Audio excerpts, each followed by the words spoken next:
যাকে ক্রিকেট ইতিহাসে সবচেয়ে দ্রুতগতির বোলার মনে করা হয়। তিনি দ্রুতগতির বল ডেলিভারির জন্য অফিসিয়ালি বিশ্ব রেকর্ড গড়েছিলেন। কেপটাউনের নিউল্যান্ডসের ইংল্যান্ডের বিরুদ্ধে 2003 সালে তার বোলিং স্পিড ছিল ঘন্টায় 161.37 কিলোমিটার অথবা 100.23 মাইল। ক্রিকেট ইতিহাসে সর্বোচ্চ গতিতে বল করতে পারার জন্য সর্বাধিক পরিচিত একটি নাম। হ্যাঁ বন্ধুরা, বলছি সেই শোয়েব আখতারের কথা। শোয়েব আখতার পাকিস্তানি বংশোদ্ভূত একজন খেলোয়াড়। সবথেকে দ্রুত গতিতে বল করার জন্য রয়েছে তার একাধিক বিশ্ব রেকর্ডও।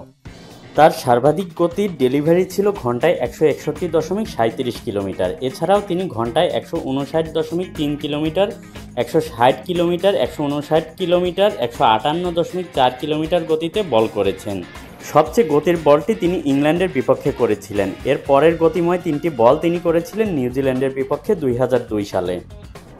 একই বছর এর পরের গতিময় 3টি বল তিনি করেছিলেন শ্রীলঙ্কার বিপক্ষে। ইতিহাসের প্রথম বোলার হিসাবে তিনিই প্রথম ঘন্টায় 100 মাইলের বেশি গতিতে বল করার রেকর্ড গড়েন।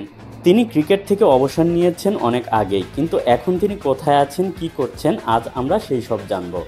ক্রিকেট বিশ্বে শোয়েব আখতার রাওয়ালপিন্ডি এক্সপ্রেস নামে পরিচিত। ক্রিকেট থেকে অবসর নেওয়ার পর তিনি ইউটিউব চ্যানেল শুরু করেন। সেখানে তিনি আন্তর্জাতিক ও লিগ ম্যাচ এবং পাকিস্তান ক্রিকেটের উপর পর্যালোচনাও দেন।